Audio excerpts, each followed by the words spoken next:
ನಮಸ್ಕಾರ ಸ್ನೇಹಿತರೆ.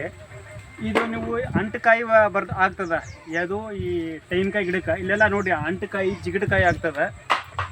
ಯಾಕಪ್ಪ ಜಿಗಟಕಾಯಿ ಯಾಕೆ ಅಂಟಕಾಯಿ ಆಗ್ತದೆ ಅಂತಂದ್ರೆ ಈ ಭೂಮಿ ಒಳಗಿರುವಂಥ ತಾಮ್ರಾಂಶ ಕಡಿಮೆ ಆಗಿರ್ತದೆ. ಅದಕ್ಕೋಸ್ಕರ ನಾವು ತಾಮ್ರಾಂಶನ ಯಾವ ರೀತಿ ಕೊಡ್ಬೇಕಂತೇಳಿ ಸ್ವಲ್ಪ ಯೋಚನೆ ಮಾಡಿದಾಗ ಶ್ರೀ ವರ್ತೂರು ನಾರಾಯಣ ರೆಡ್ಡಿ ಸರ್ ನಮಗೆ ಅವ್ರ ತೋಟಕ್ಕೆ ಹೋದಾಗ ನಮ್ಗೆ ಅಲ್ಲಿ ಟ್ರೈನಿಂಗ್ ಹೋದಾಗ ಒಂದು ಸಿಂಪಲ್ ಮನೆ ಮೆಥಡನ್ನು ಹೇಳ್ಕೊಟ್ರು. ಏನಪ್ಪ ಅಂದರೆ ಇದು ತಾಮ್ರದ ಮಳೆ ಇರ್ತದಲ್ಲ, ತಾಮ್ರದ ತಂತಿ, ಆ ತಾಮ್ರದ ತಂತಿನ ನಾವು ನೇರವಾಗಿ ಈ ಗಿಡಕ್ಕೆ ಹಾಕೋದ್ರಿಂದ ನೇರವಾಗಿ ಅದಕ್ಕೆ ತಾಮ್ರಾಂಶ ಹೋಗೋದ್ರಿಂದ ಕಾಯಿ ಜಿಗಟಾಗಲ್ಲ.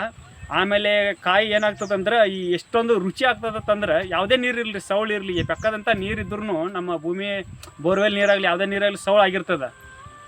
ಆ ಸೌಳು ಆಗಿರೋ ಸಮಯದಾಗ ನಮ್ಗೆ ಕೆಲವ್ರು ಏನಂತಾರೆ, ತೆಂಗಿನಕಾಯಿ ಹರಿದು ನೀರು ಕುಡಿದ್ರಂದ್ರೆ ಏನಂತಾರೆ, ಇಲ್ಲ ನಮ್ಮ ಬೋರ್ವೆಲ್ ನೀರು ಸೌಳಿತ್ತು, ಉಪ್ಪಿತ್ತು, ಹೀಗಾಗಿ ನಮ್ದು ತೆಂಗಿನಕಾಯಿ ನೀರು ಸೌಳೈತೆ ಅಂತ ಹೇಳ್ತಿದ್ರು. ಅದೇನು ಬೇಕಾಗಿಲ್ಲ ಸರ್.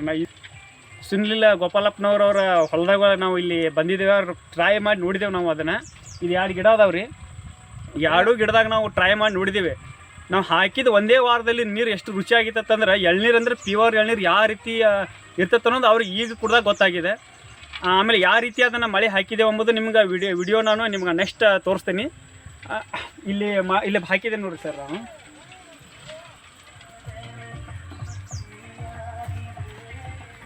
ಇಲ್ಲಿ ಕಾಣಿಸ್ತಾ ಇಲ್ಲ, ಇಲ್ಲೊಂದು ಒಳಗಡೆ ಹೋಗಿದೆ, ಅದು ಕ್ಲಿಯರಾಗಿ ಕಾಣಿಸ್ತಾ ಇಲ್ಲ. ಇಲ್ಲಿ ಬರ್ರಿ ಸರ್,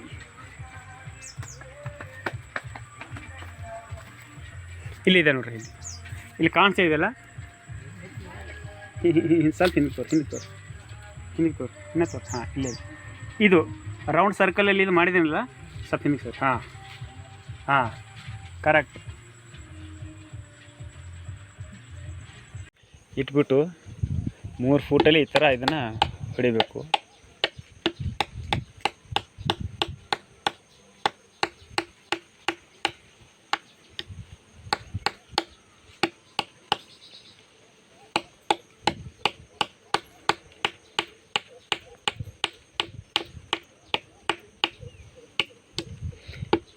ಯಾಕೆ ಅಂತಂದರೆ ಈ ತಾಮ್ರದ ಮಳೆ ಹೊಡೆಯೋದ್ರಿಂದ ತಾಮ್ರ ಅಂಶ ಕಡಿಮೆ ಆಗಿದ ತಕ್ಷಣವೇ ಈ ಥರ ಜಿಗಟಾಗಿರೋದು, ಕಾಯಿ ಜಿಗಟಾಗ್ತದೆ. ಆಮೇಲೆ ಸರಿಯಾಗಿ ನೀರು ರುಚಿಯಾಗಿರೋದಿಲ್ಲ. ಇಲ್ಲೆಲ್ಲ ಆಗಿದೆ ನೋಡಿ ನಮ್ಮದು, ಈ ಥರ ಜಿಗಟಾಗುತ್ತದೆ ಕಾಯಿ. ಕಾಣಿಸ್ತಾ ಇದೆ ತಾನೇ ನಿಮಗೆಲ್ಲ? ಇದು ನೋಡಿ ಹಿಂಗಿರ್ತದ. ಈ ರೀತಿ ಕಾಯಿ ಆಗಬಾರ್ದಂತಂದರೆ ನಾವು ತಾಮ್ರದ ಮಳೆನ ಒಂದು ಗಿಡಕ್ಕೆ 2 ತಾಮ್ರದ ಮಳೆನ ಹೊಡಿಬೇಕು.